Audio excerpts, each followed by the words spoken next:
ne întrebăm la acest cuvânt tainic, de ce slujind Domnului trebuie să te pregătești de ispită? Găsim o logică destul de înțeleaptă, de doctă totodată, că atunci când vrei să faci ceva frumos, pe măsura frumuseții, întâmpini și multe și grele impasuri. Greutățile sunt de nedescris, uneori te înconvoaie asemenea unei furtuni pe un copac, gata să te rupe. Așa a pățit și Sfinții Apostoli, mergând în lume și împlinind cuvântul Domnului Hristos să propovăduiască Evanghelia, multe au pătimit. I-au înconvoiat aceste lucrări dumnezeiești până la moarte, dar și perseverența i-a înnobilat, fiindcă știind drumul pe care îl parcurg și misiunea dumnezeiască, nu au dat nici măcar o centimă din calea nobilă care trebuia să o săvârșească. Fiindcă astăzi este ziua Sfântului Ioan Evanghelistul, adormirea lui, ar fi bine să ne strecurăm un pic peste 2000 de ani să vedem ce au pățit acești Sfinți Apostoli și mai ales Sfântul Ioan. El se trecea din Bitsaida, îl avea frate pe Iacov și era nepot de-a Maicii Domnului, fiindcă mama lui Salomea era fiica dreptului Iosif, tutor de Domnului Hristos. Maica Domnului îi era ca o mamă vitregă. Apoi s-a făcut ucenic al lui Ioan Botezătorul, copil fiind, împreună cu fratele lui. Unul din cei de ucenicii Sfântului Ioan Botezătorul era și Andrei, fratele lui Petru. Când Ioan Botezătorul a văzut de departe pe Domnul Hristos, i-a trimis pe aceștia doi, pe Andrei și pe Ioan, să-l întrebe, tu ești Mesia? Și atunci l-a văzut prima dată pe Mesia, mult așteptatul, izbăvitor din moartea veșnică de către omenire. Iubiți credincioși, deși era într-o vârstă fragedă, Ioan, care s-a numit mai pe urmă teologul sau cuvântătorul de Dumnezeu, i-a intrat la inimă cuvântul Domnului Hristos și blândețea Lui. Din acest motiv, mai târziu, avea să se facă ucenic al Domnului și să fie prezent la toate minunile care le-a făcut Domnul în viața Lui pământească și mai ales atunci când propovăduia cuvântul Împărăției lui Dumnezeu. Era foarte iubit de Domnul Hristos, împreună cu fratele lui Iacov și Petru. Vedem că în multe rânduri, la niște lucruri minunate pe care le săvârșește Domnul, îi ia numai pe acești trei, Petru, Ioan și Iacov. Când a înviat-o pe fiica lui Iair, numai pe ei i-a luat în lăuntrul casei la cea moartă. Când s-a schimbat la față în muntele Taborului, Așitere a făcut. Îl iubea mai mult, nu din alte motive, precum și pe ceilalți doi, ci doar pentru dragostea care o purta față de Dumnezeu, nu față de Domnul ca persoană fizică, ci față de Dumnezeirea care era descrisă de Hristos din cuvânt și care o simțeau cu firea lor omenească că este și în Hristos în persoana Domnului. Acesta era motivul pentru care poate uneori stârnea un pic de invidie pentru ceilalți ucenici, că de ce îl iubește mai mult pe Ioan și pe Iacov, fratele lui. Dar când vedem că în viața noastră de multe ori se întâmplă că pe cel care te ascultă, nu supus, stându-ți în genunchi, acela este un lacheu care dintr-un scop material face acest lucru și ți este supus și este plină lumea de mingăi din aceștia care stau numai în genunchi. Ci îl iubea Domnul pentru această credință și dăruire și se simțea totodată că ar merge până la moarte pentru acest nobil scop. Și în viața noastră la fel găsim acest lucru nobil, că de câte ori te ostănești cu un om ca să-l înveți în calea vieții lui, să-i spui cât de frumoasă este viața dacă este sub o ascultare, iar el îți întoarce spatele, evident că te întorci și tu, mai încetul decât el, tot cu spatele. Dacă tu mă refuzi, oricât aș persevera eu, oricât insist ca tu să te uiți la mine, într-un sfârșit, nu mai rezist și atunci mă voi întoarce și eu și ne depărtăm unul în față de altul. Dragi credincioși, Domnul Hristos, cunoscând ascunsul inimii omului, din acest motiv, cunoscând pe Sfântul Ioan și pe ceilalți apostoli, că erau și ei destul de aprinși în focul dumnezeiesc, i-a luat mai aproape. Când era Domnul în momentul crucial al vieții lui pământești pe crucea Golgotei, soldații jucau la azar cui se cadă cămașa Domnului. El era în agonia morții. Mama Domnului Hristos, Maica Domnului și cu Ioan erau la crucea Domnului. Erau cei mai aprinși și totodată suferau cel mai mult pentru această dramă a omenirii. Și atunci Domnul, un glas stins, îi spune Maicii Domnului, iată Fiul tău, arătând spre Ioan, iar lui Ioan îi spune, iată mama ta.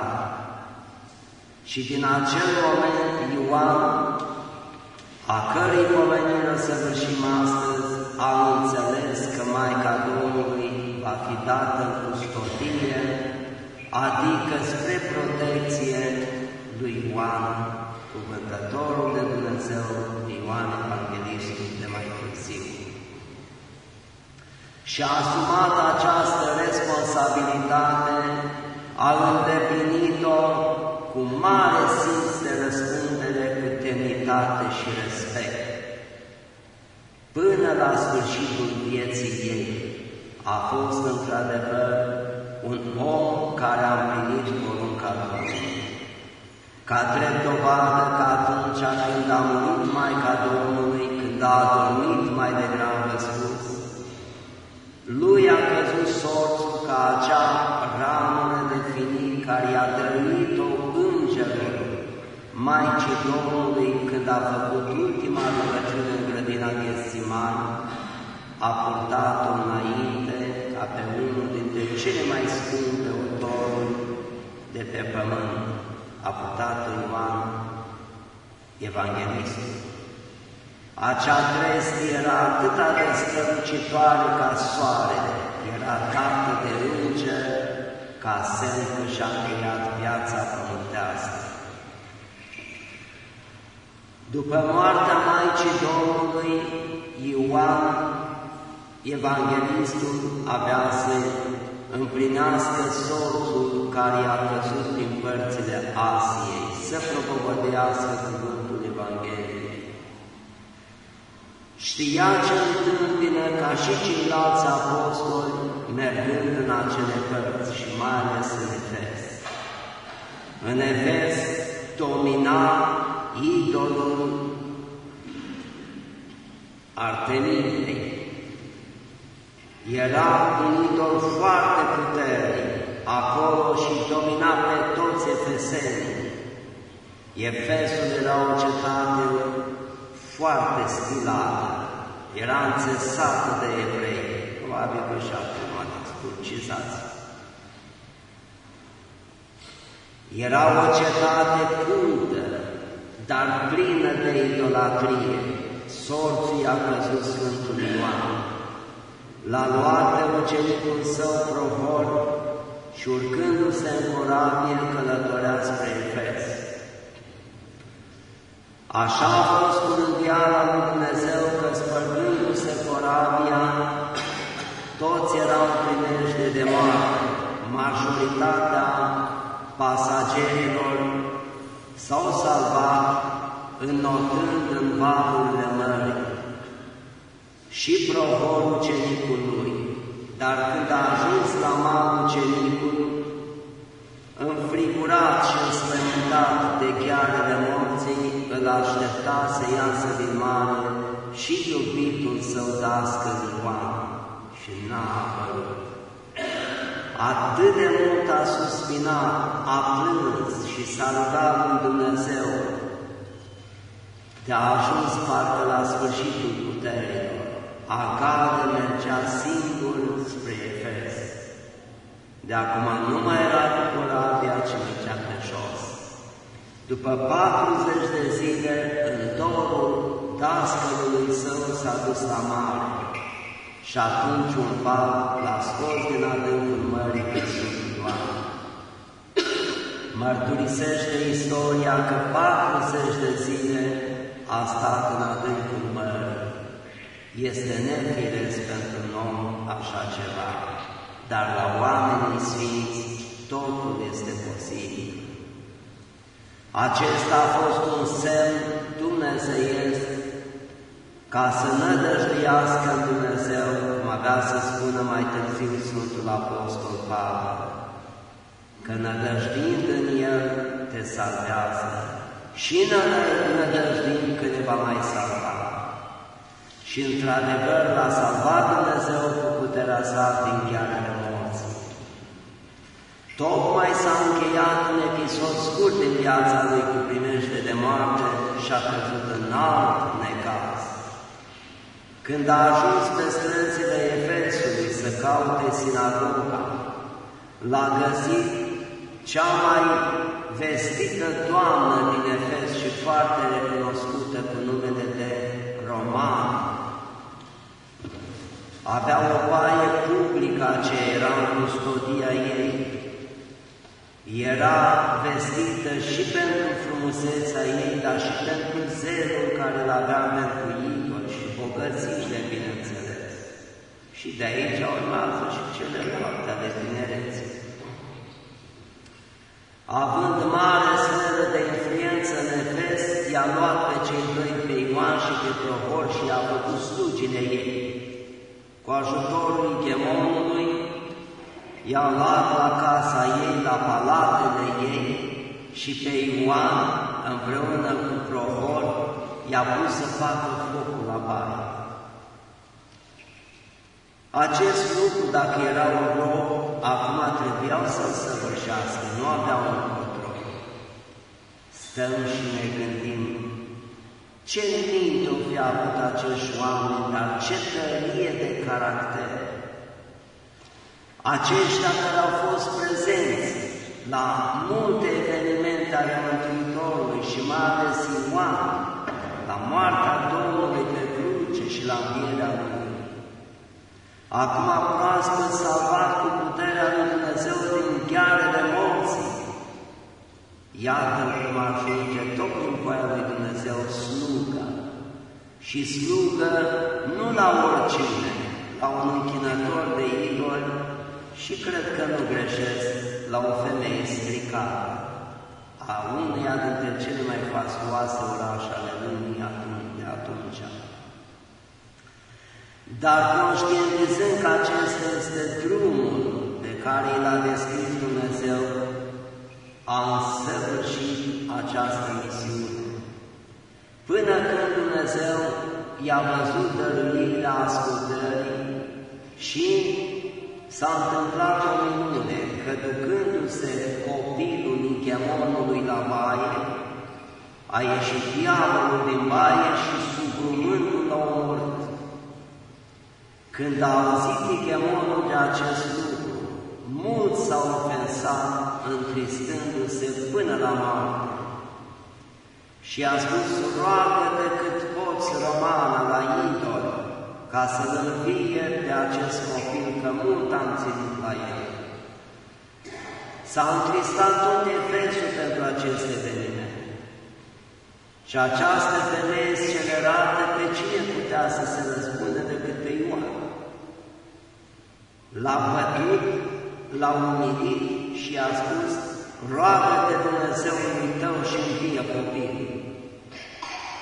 Și rugându-se cu foc și știind că el este proaspăt, salvat din moarte, l-a înviat pe copil. Așa cum s-a dus vestea morții în tot Efesul și a adus întristare, mai mult și mai repede s-a dus vestea învierii în numele lui Hristos. De acum avea să iasă din aceste chingi ale robiei Ioan. Și nu numai că l-a înviat pe copil, i-a înviat spre viața veșnică și pe tatăl copilului, Dioscorit, și pe copil a înviat-o spre viața veșnică, cunoscându-l pe Hristos și pe acea femeie stricată, pe romană. Împreună cu ei, multă parte din Efes s-au încreștinat. Multă tulburare s-a făcut din partea iudeilor care încă mai stăpâneau sinagoga și a celor care se închinau la idoli. Pe o parte era un prinț Ioan, pe partea cealaltă era ca un cerșetor. Din aceste dușuri fierbinți și reci ca gheața, nu a cedat psihic și nici fizic. A mers înainte în numele aceluiași Hristos, căruia a fost fidel până la moarte. Avea să aibă mult de lucru și mult să îndure bătăi, scuipări, ocări de la efeseni, datorită unui vrăjitor cu numele de Chinos. Acesta atât de mult a închingat în idolatrie și în vrăjitorie Efesul, încât că îl socoteau ca un Dumnezeu. Până la atâta putere a ajuns acel vrăjitor, încât că își chema diavol și îi trimiteau la Ioan. Mulți s-a luptat Sfântul Ioan în numele lui Hristos și cu acest diavol, și cu acest vrăjitor și cu alții, și cu slujitorii idolilor. Dar în urma bătăilor și a ocărurilor, Dumnezeu a dat putere și a reușit să biruiască această putere diavolească. Diavolul care stătea în capișta idolească Artemize, atâta s-a supărat pe Ioan, încât că a primit putere de la Dumnezeu și s-a făcut în chip de ostaș. Stătea la poarta Efesului. Îl vedeau efesenii, plângând, smulgându-și părul din cap și ducându-și haine. Și îl întrebau din curiozitate oamenii: de ce plângi? Și îi spune păsul durere: eu mă trag din Cezarea Palestinei. Am fost ostaș și am avut în custodie doi vrăjitori. Îi chema pe unul Ioan și pe unul Prohor. și cu vrăjile lor au fugit din stăpânirea mea și Igemonul m-a sortit morții, spunea acel ostaș. Și cu o ultimă sforțare și rugăminte l-am rugat pe Igemon să mă lasă liber, să mă duc să-i caut, și am aflat că sunt în cetatea voastră. Rog-vă, am și o pungă de bani și vă răsplătesc cu vârșul de sat, dacă știți de ei, dați-mi mie să-i duc înapoi la Igemon și să mă salvez eu. Când au auzit efesenii de acest lucru, s-au cucerit și la lacrimile aceluia și durere, dar și la repulsia care o aveau în față de Ioan și de ucenicul. S-au adunat cu toții și știind unde sunt cei doi, i-au luat și legați i-a dus la acest soldat să-i preleagă. Dar Ioan, știind cu Duhul cine l-așteaptă, i-a spus în numele lui Hristos, diavolul spurcat, de ce ai venit aici? Te duci în piatră seacă și să nu mai vii pe aici niciodată. Și atunci a dispărut în fața efesenilor acest diavol. Spun cu lux de amănunt acest lucru, ca să vedeți ce dimensiune lucrarea sa ia Satana față de oameni. Și Dumnezeu îi dă putere pe măsura necredinței tale și a slăbiciunii tale mentale, aș putea să spun. Nu mental fizic, mental față de credința, față de Dumnezeu și aplicarea spre cele vrăjitorești. Diavolul, dacă nu are slobozenie de la Dumnezeu, nici de o muscă nu se poate atinge. Cu atât mai puțin de un om de chipul și asemănarea lui Dumnezeu. Dar pentru necredința oamenilor a slobozit să facă acest lucru, dar s-a înșelat, din cauza că nu știa cu cine se luptă, tocmai cu omul al lui Dumnezeu, având mari putere și mari credință. Sfântul Ioan, iubiți credincioși, a fost exilat în insula Patmos de către împăratul Domitian. Apoi bătut și acolo, umilit, schinciuit, aruncat cu pietre. Nu a cedat, a mers înainte și a încreștinat și insula. Venind la împărăția romană, Traian, acela era un om blând și a slobozit pe toți creștinii care erau închiși și sortiți morții mucenicești, i-au dat drumul spre libertate și sub acele timp a căzut și Sfântul Ioan cu Prohor spre libertate. S-a apropiat de sfârșitul vieții. Deja era peste 100 de ani. Truda lui i-a fost cumplită, dar și nobilă pe măsura scopului de a propovădui Evanghelia. Oamenii din Patmos atâta s-au rugat de Sfântul Ioan ca să nu-i părăsească, că de acum erau creștini și au înțeles ce este idolatria și ce este creștinismul. Și le-a spus să ne lasă măcar o carte scrisă cu evenimentele care s-au întâmplat în Ierusalim în timpul aceea, cu referire la persoana lui Hristos. Și așa a scris Sfânta Evanghelie și a lăsat-o Efesenilor. Insuflat de Duhul Sfânt la bătrânețe, a scris și Apocalipsa, care nici acum încă nu este tâlcuită. A rămas să fie tâlcuită tot de Sfântul Ioan cel care a și scris-o. Unii Sfinți Părinți spun că ar fi murit la 120 de ani, unii 105 ani. Prea puțin importă acest lucru. Principal este că activitatea lui a fost destul de amplă și cu o credibilitate uimitoare în tot ce a făcut. Această lucrare a lui se dovedește faptic în ceea ce a lăsat în urmă episcopi și preoți biserici. Una dintre cele mai idolatre părți ale lumii a fost încreștinată de Sfântul Ioan.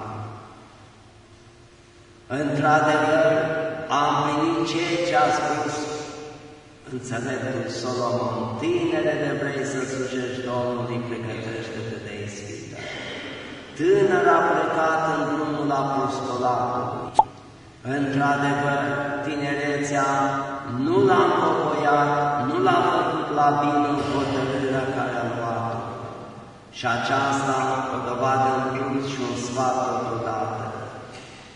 Cât de tânăr ai fi, dacă ești un om hotărât și în ceasul impasului și a necazului mergi înainte, imediat te va paște succesul, biruința, dar și mai ales dacă faci acest lucru în numele lui Hristos. Mai ales Biserica lui Dumnezeu a mers numai pe baza credinței, acolo unde a jucat banii, interesul și doar cuvântul era cosmetizat dogmatic și plâns, acolo s-a dărâmat. Cât de simplu ar fi cuvântul și omul care lucrează în această arie, dacă din inimă izvorăște acel sentiment de dăruire, este imposibil să nu biruiască. Așa au biruit Sfinții Apostoli, dar nu înainte de a lua supliciile, bătăi, ocări. Unii plângeau de suferința acelora și alții râdeau, se bucurau că îi trimite în închisori, îi trimite în schingiiri sau în moarte. Iubiți credincioși, Sfântul Ioan Evanghelistul nu a părăsit lumea. Spune Sfânta Scriptură că el numai cât a adormit, a fost îngropat de ucenici la cererea lui și a acoperit cu pământ. Când a fost căutat cu plânsete să-l vadă trupul, chiar dacă era mort, n-a mai fost găsit. Să nu ne ducem cu mintea evreiește, cum a făcut Domnul Hristos, să pecetluiască sicriul Domnului, ca nu cumva veni noaptea ucenicii furându-l să zică că a înviat, că așa s-a întâmplat cu Sfântul Ioan, ci, într-adevăr, el a fost mutat cu tot cu trupul. Nu a lăsat pământul din trupul lui, nu l-a putut digera pentru curăția de care a dovadă și totodată nobilul scop al lui Dumnezeu a mântuit pe om. Cei trei enori, Ilie și cu Ioan Evanghelistul, nu au gustat moarte, ci vor gusta moarte din însăși mâna lui Anticrist în amvonul Bisericii din Ierusalim, atunci când va ajunge el la Ierusalim să se întronizeze.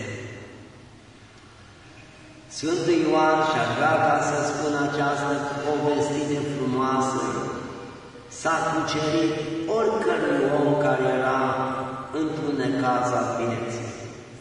Atunci când a fost în Efes și în Patmos, s-a cucerit și la sărac și la bogat. S-a dus la orice om care era păgubit de sănătate sau de o altă nevoie. I-a vindecat atunci când au cerut, ștergându-le lacrima suferinței. Peste ani, când de acum era Imperiul Bizanțului și era Imperiul Creștin, mărturisește istoria de un copil care păștea câștele unei cetăți. Și se ducea în fiecare zi cu câștele cetății la păscut, la scăldate, știu cum era rânduia. dar la poarta cetății era icoana Sfântului Ioan, evanghelistul pictat. 3 ani de zile s-a chinuit copilul pe nisip, uitându-se la icoana aceea, ca să o picteze el. Și nu putea. Totuși, copil fiind, mintea necoată, atâta perseverență, de o notă totuși de stăruință. Și într-o zi, supărat că nu iese lui icoana ca cea de pe poarta cetății, a venit un bătrân la el și l-a întrebat: ce vrei să faci aici, copii? Mă chinui de mulți ani, eu sunt din cetate și fac gâștele cetății și mă chinui de mulți ani să fac pe Sfântul acela, că e tare mulțim la el. Și l-a ajutat. Și-a pictat în legea lui acolo,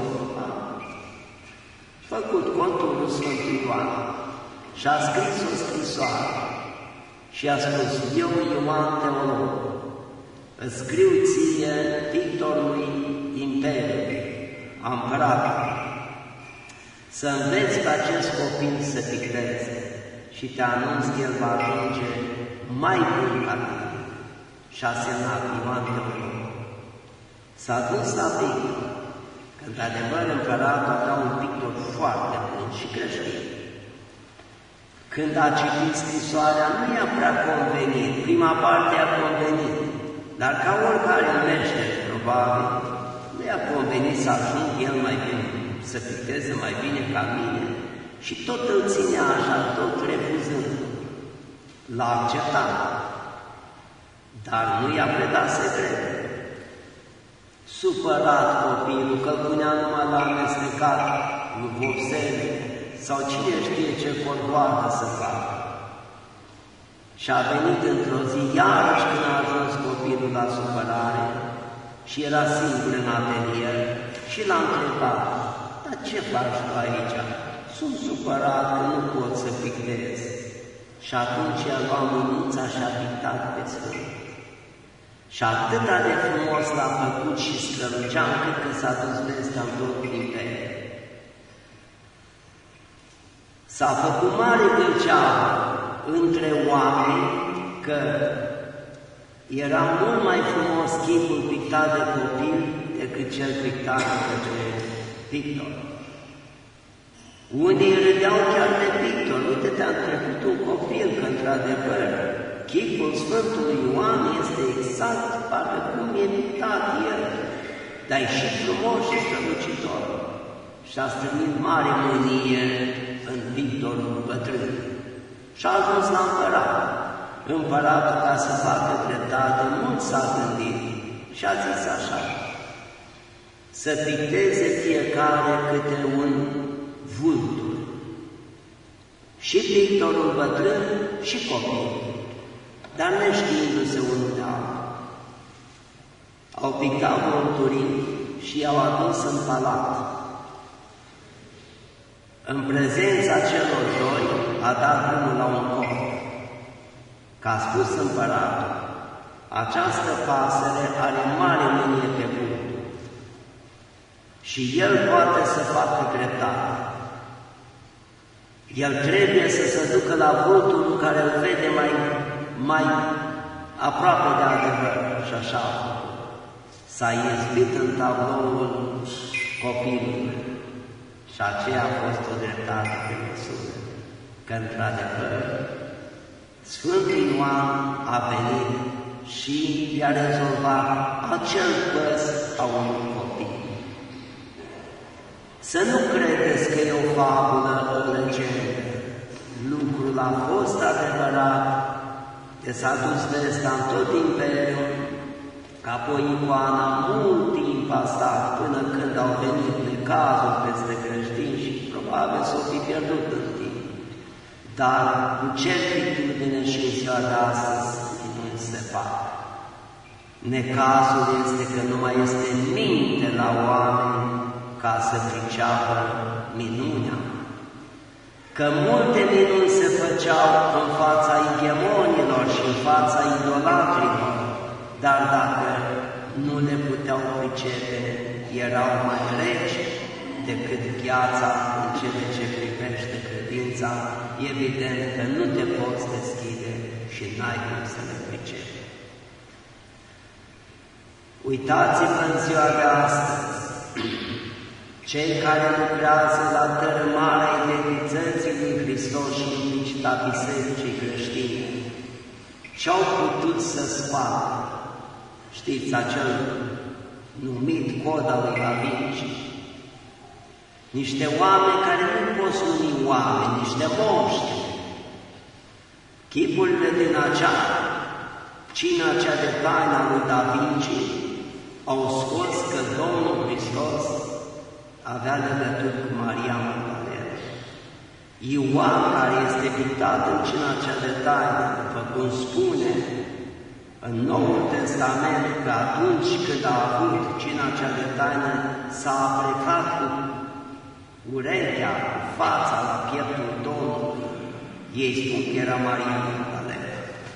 El era tânăr, era un copil, putea să-l facă precum pe Sfântul Ioan, pe Sfântul Apostol Petru. Dar mintea seamă până unde se poate duce. Oare Hristos a venit pe pământ că-i trebuia, iertați-mă, femeie? Acesta era scopul Domnului, să se întrupeze Dumnezeu adevărat pe pământ. Și nu mă rușinez să spun, ci mai degrabă să mustru pe acei oameni netrebnici și nemeri. Dar când mintea la om nu mai funcționează, este posibil absolut orice. Până și diavolii, mai ales în ziua de astăzi, se cutremură la ce dimensiuni în gândire și în fapta cu oameni. Și într-adevăr, oamenii în ziua de astăzi vor împlini toate relele pământului de care și diavolul se va cutremura. Îmi puneam în sine întrebarea, dacă pe timpul Sfinților Apostoli vrăjitoriile erau în așa dimensiuni, diavolii veneau și lucrau cu oamenii, erau trimiși de vrăjitori. Să mă ierte Dumnezeu, dar din Chitila, că-ți dragi o fi curgând în București, până și la Băsescu, că e posibil orice. Câți parlamentari se duc la vrăjitoare, câți boieri, câte femei să-și facă vrăji, să-i vină bărbatul acasă sau mai știu ce. Așa că este explicabil tot ce se întâmplă la ziua de astăzi. Vă invit la o minte înțeleaptă, vă invit la o gândire cât mai reală de adevăr, mai apropiată de adevăr. Nu vă pierdeți prin țățările lumii de astăzi. Vedem cu propriile noastre ființe cum minciuna se înalță din cer în cer mai sus. Nu vin diavolii ca să spună minciuna, ci slujitorii diavolilor. A pătruns, cum spune prorocul, ca apa în mațe și ca un de lemn în oase peste tot, fără numai că se așteaptă împăratul minciunii ca să vină și să domine totul. Dar peste biserică, cum spune și Mântuitorul, nici porțile iadului nu va dărâma, nu poate să intre. Și mai ales peste biserica omului, biserica lăuntrică. Cât s-au chinuit comuniștii care erau slugile diavolului. Și poate unii încălunțiți ați fost activiști de partid și știți ce se predau. Descreștinarea omului n-au reușit. Au omorât, a scângiuit, ca să fure pe Dumnezeu din inimă a fost imposibil. Au venit cu fel de momente, cu înfricoșări. Nu au reușit. Mintea omului, cât de simplu ori fi fost ea, n-a putut fi înșelată. O dovadă în plus, dacă vei crede cu adevărat, este imposibil să te corupă cineva. cu orice preț ar fi, păstrați-vă adevărul, care este Iisus Hristos și care să plină slava vecii. Amin.